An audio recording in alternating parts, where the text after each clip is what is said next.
Oi pessoal, tudo bem? Meu nome é Vinícius Joaquim, eu sou aluno aqui do IF Campus Centro, faço engenharia elétrica e sou monitor de eletrônica 1 do professor Sardinha.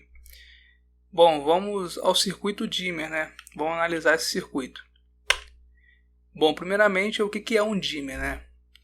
Os dimmers são dispositivos utilizados para variar a intensidade de uma corrente elétrica média em uma carga. Eles consistem de gradadores que, através da diminuição ou aumento da tensão, valor eficaz, variam a potência média de uma carga. Bom, eles são utilizados e aplicados em lâmpadas, principalmente aquelas incandescentes, tudo bem? Através da variação do potenciômetro, consequentemente variando a sua luminância. Vocês podem ver aí o GIF, que é essa imagem animada, a pessoa variando o potenciômetro ali, excursionando para cima, aumenta o brilho da lâmpada e para baixo ela diminui. Acho que todos vocês já devem ter se deparado com o dimmer, tanto no ventilador de teto, que é muito comum também, e com a lâmpada incandescente. Bom, e como que esse circuito funciona e os componentes deles, vamos analisar agora. Tem outros componentes que geralmente é responsável pela parte de filtragem, tá? Porém, nós não vamos abordá-los agora. Vamos abordar os principais componentes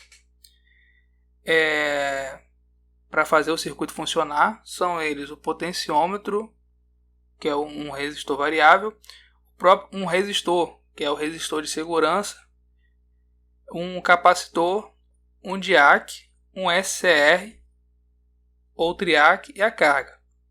O diac é esse cara aqui, que vocês podem ver. O triac é esse dispositivo aqui, capacitor, resistor de segurança, potenciômetro. Nesse caso aqui foi utilizado um fusível, a rede AC e a carga, que é uma lâmpada incandescente. Bom, vamos ao seu funcionamento. Já foi apresentado para que serve, né? Para aumentar e diminuir o brilho da lâmpada, ou então da rotação de pequenos motores. Mas como que é o funcionamento? Bom, basicamente, nós temos a entrada AC da fonte, que é uma onda senoidal perfeita, ou quase perfeita, mas vamos supor que ela é perfeita dentro da rede, está variando do zero até o máximo, retorna ao zero, passa pelo mínimo e volta ao zero. É a tensão da rede. A senoide perfeita. E agora nós temos a parte do dimmer, né? Isso aqui, essas duas ondas são vistas da carga. Como a carga enxerga esse novo formato de onda. Basicamente, o dimmer ele vai picotar um trecho da onda. Com isso, vai variar a sua tensão eficaz, aquela tensão RMS sobre a carga, assim variando a sua potência, tá certo? Então, quando nós variamos o potenciômetro lá, nós excursionamos essa parcela da onda no qual vai ser picotado. Repare aqui, ó, que na figura, na parte 3 aqui, foi excursionado para o valor mínimo aqui, ó. É como se a gente pegasse aquele potenciômetro e reduzisse ao mínimo. Reparem que ficou só uma parcela da parte senoidal. Entende? E aqui o dimmer está na sua parcela máxima. Mesmo assim, ele cortou um pouco a onda. Tá certo? Então não passa já sabemos que não vai passar 127 valor eficaz, vai passar menos. E quando eu vou variando o potenciômetro, vai variando essa parcela de onda que a carga vai sendo enxergada. A carga enxerga. Tá certo? E como se dá essa variação? Ah, mas por que varia isso? É só mexer aqui no no potenciômetro que vai variar? Bom, basicamente o fenômeno físico que acontece é que variando a resistência aqui, nós variamos o tempo de carregamento desse capacitor. Variando o tempo de carregamento desse capacitor, nós variamos o tempo de acionamento do diac, que por sua vez irá acionar o triac. Tá certo? Então, recapitulando, mais uma vez, variando a resistência aqui desse trecho do circuito, juntamente com o capacitor é fixo, variando a resistência, esse par, nós variamos o tempo de carregamento do diac, que irá acionar o triac. Então vamos entender passo a passo o diac e o triac. Bom, o diac, né? O diac são dois diodos em antiparalelo, como você já bem sabe, não vou entrar muito nesse mérito. Vamos entrar no mérito da parte do estado de condução dele, como ele funciona, como ele se comporta nesse circuito.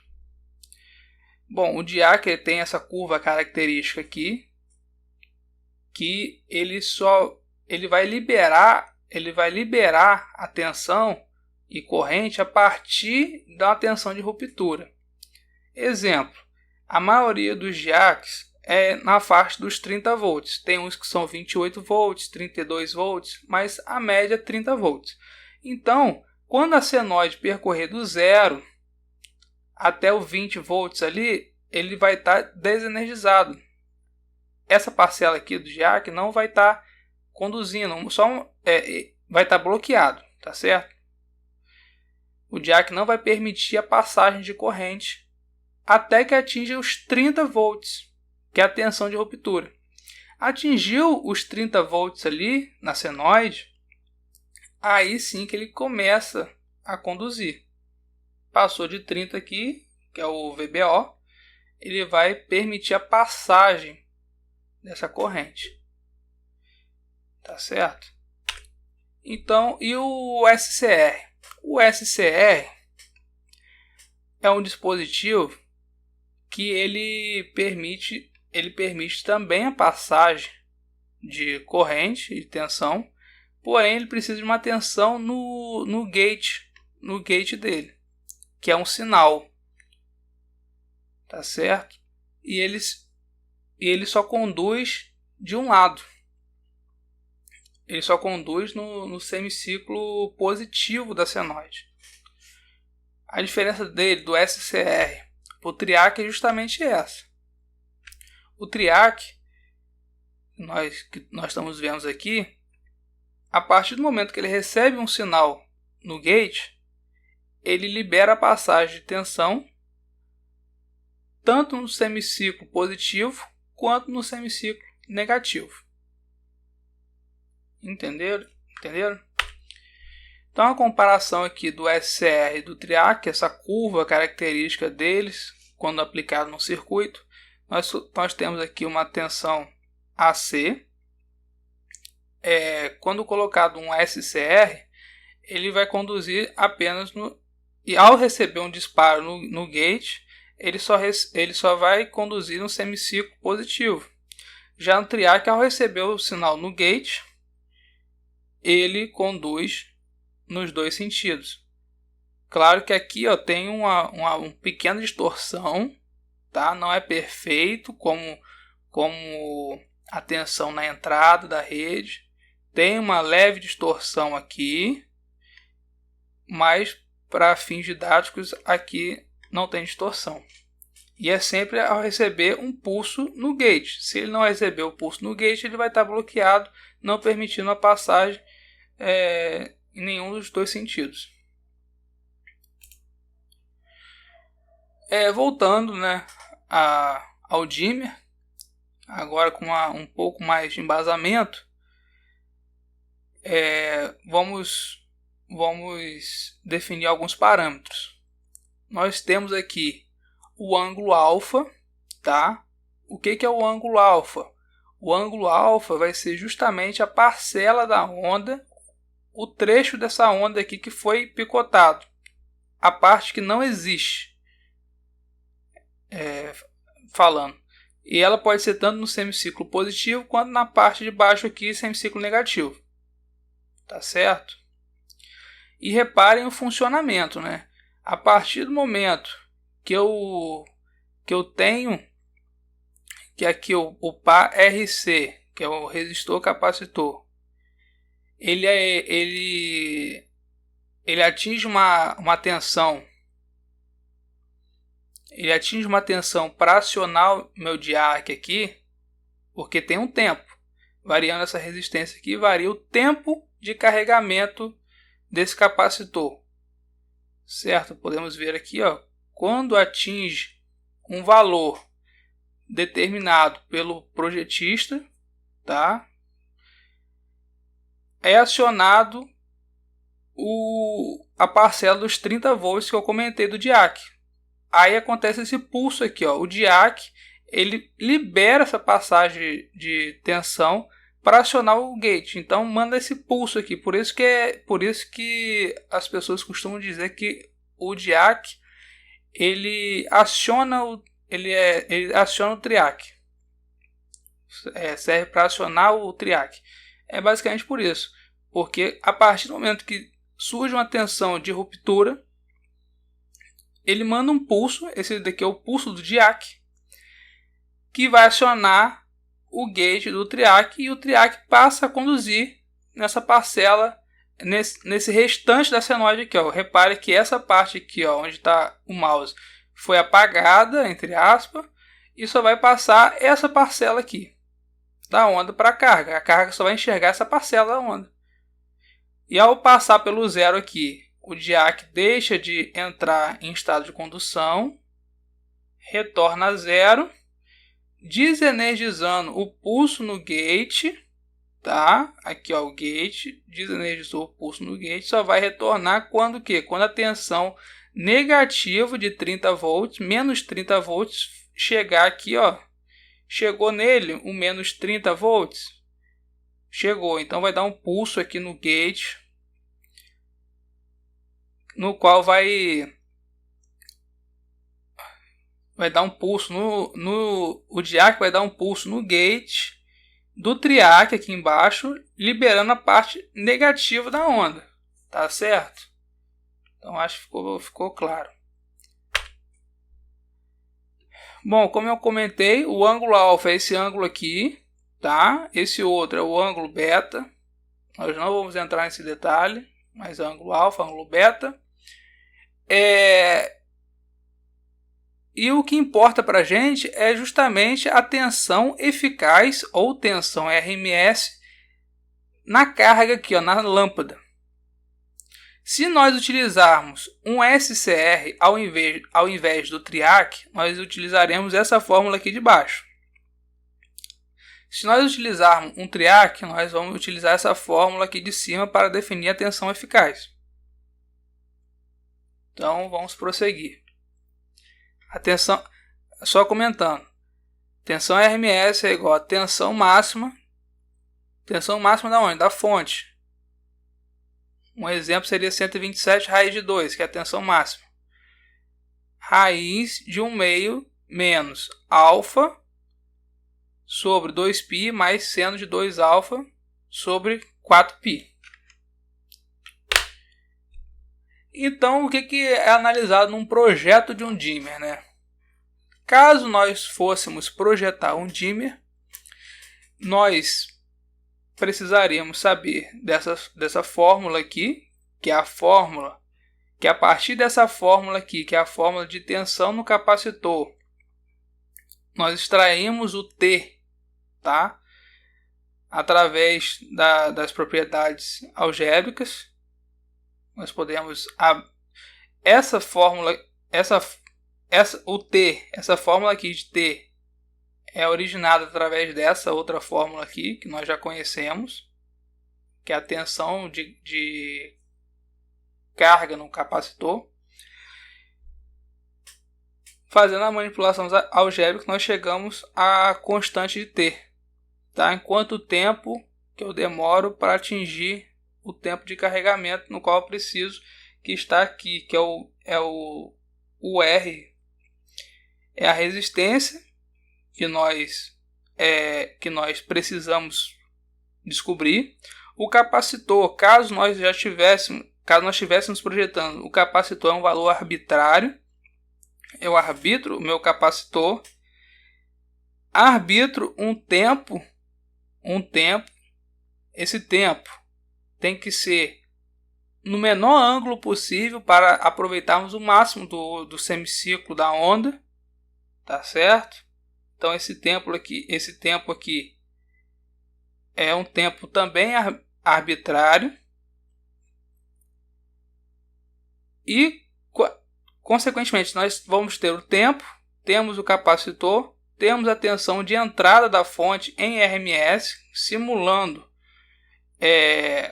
que a tensão, entre aspas, que se comporta como corrente contínua, menos a tensão de ruptura do diac, que é 30 volts, dividido pela tensão de entrada RMS. Aqui está diac, mas é a tensão de entrada.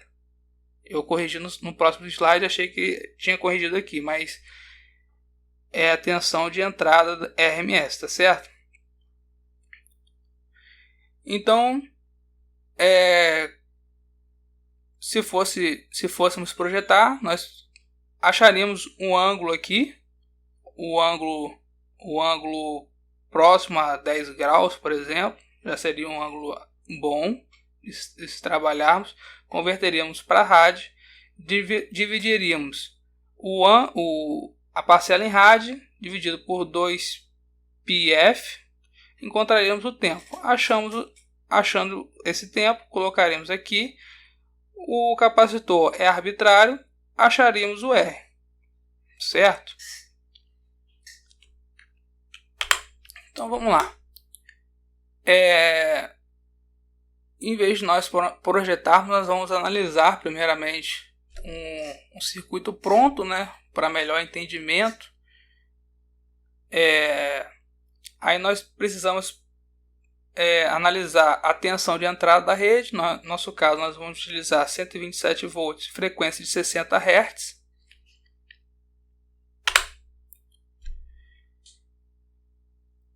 Então, nós temos nesse caso, como é um circuito pronto, nós já temos aqui a parte, o capacitor que já foi definido, que é 220 nanofarad, o resistor de segurança, que é 10 ohms, e o potenciômetro de 100K, tá certo? Esse potenciômetro aqui ele vai do 0 ao 100K,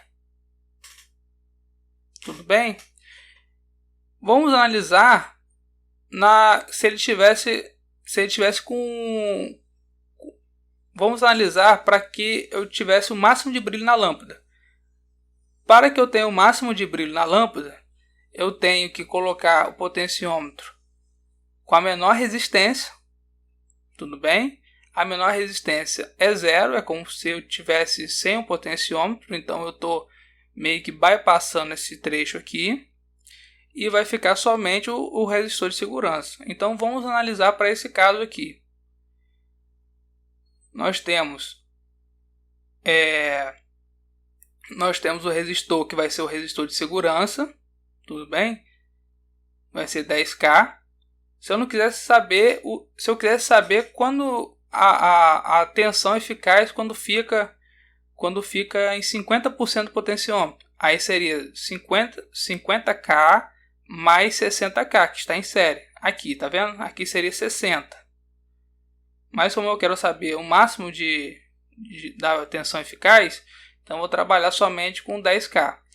Então vai ficar menos 10K vezes o capacitor 220 nano vezes Ln do V de entrada 127 menos o V de ruptura do diac, que é 30, dividido por o V de entrada em RMS. Aqui já está corrigido já, 127 volts. Então nós encontramos um T de 0,5928 milissegundos. Passando para cá para baixo, nós vamos ter o nosso alfa. Nós calcularemos esse alfa a partir do T. Então, colocando essa expressão aqui de baixo, nós temos que o alfa é 0,223 rad ou 12,8 graus. Encontrando o ângulo alfa, que é a parte da onda que foi picotada, que foi retirada da senoide, nós colocaremos aqui nessa fórmula, que é a fórmula da tensão eficaz na carga, aqui, ó, no dispositivo acoplado. Tensão RMS é igual a V máximo. Quem é V máximo? É a tensão da rede vezes raiz de 2. Aí na raiz aqui, 1/2, porque nós estamos utilizando o triac. Se fosse o SCR aqui, em vez do triac, seria aquela outra fórmula. E colocaremos aqui 1/2 menos 0,223, que é o valor do alfa que nós encontramos, dividido por 2π, mais seno de 0, aqui está é 2 alfa, tá bom? É 2 alfa, aqui esqueci de colocar o 2, mas na conta que eu coloquei, tá certo essa conta aqui, 102,23 volts. Então, por mais que eu esteja aqui com o potenciômetro no máximo, eu querendo o melhor brilho da lâmpada, nós já sabemos que a tensão, em vez de estar 27 volts aqui, estará 102,23 volts. E o que isso influencia? Influencia na potência da lâmpada. Bom, se é uma lâmpada de 60 watts, 127 volts incandescente, traria para a gente 60 watts de potência, né? Traria esse brilho para a gente. Quanto de potência vai ser entregado caso eu coloque ela em um dimmer, mesmo com a potência máxima? Então nós fazemos aquela conta básica, tudo bem? Achamos a resistência da lâmpada, que essa lâmpada aqui vai ser 268,82 ohms, e colocamos essa outra expressão aqui, aquela expressão de potência é igual a V quadrado sobre R, que vai ser, nesse caso vai ser o VRMS, que é o VRMS que nós calculamos, dividido pela resistência da lâmpada, que permanece fixa. Então, nós temos uma potência na carga de 38,87 watts. Repare que uma lâmpada de 60 watts, ela só estará entregando de potência acoplada ao dimmer 38,87. E quando isso na potência máxima do potenciômetro. Se eu vario esse potenciômetro aqui e coloco em 50%, nós vamos ter outro tipo de potência, claro que menor do que essa potência aqui, certo? Essa aqui é a potência máxima no dimmer. Nós só podemos agora abaixar essa potência até que a lâmpada se apague. Eu vou variando isso daqui até que chega um ponto que eu não tenho tensão eficaz nessa lâmpada por conta daquele processo. Não vai ter uma tensão de ruptura aqui no diac por conta do tempo de carregamento ser muito alto. Aqui nesse PARC, o capacitor não vai ser carregado, não vai ter energia de 30 volts necessária para carregar o diac. Por consequência, não vai ter tensão aplicada ao gate do triac, assim não energizando essa parcela aqui do circuito no qual está acoplada a carga. Bom, agora vamos ao Proteus, tá? Mostrar isso a vocês. Deixa eu ver aqui o Proteus aqui. Vamos ver aqui no Proteus. No Proteus, vamos simular aqui, eu coloquei esse mesmo circuito lá, um capacitor de 220 nano, um resistor de 10K, que é o resistor de segurança, a fonte 127, raiz de 2, frequência 60 Hz, um DIAC, o TRIAC, uma lâmpada incandescente e nosso potenciômetro aqui, tá certo? Eu vou variar, vou simular e vou variar esse potenciômetro para vocês verem. Aqui o potenciômetro está em 50%, eu tenho um brilho médio da lâmpada. Se eu coloco ele em 100%, é como se eu estivesse bypassando aqui o circuito. Eu só vou ter o resistor da lâmpada, melhor, o resistor de segurança. E a lâmpada aqui, ó, vai ficar com um brilho mais alto, tá certo? O Proteus, o brilho, quanto maior o brilho, mais branco fica essa luz. Eu vou excursionando aqui, ó, voltou para um brilho amarelo, meio amarelado, quase apagando. Aqui apagou já, a partir de 30% aqui já apagou. E repare aqui que a tensão no DIAC está em torno de 8 volts.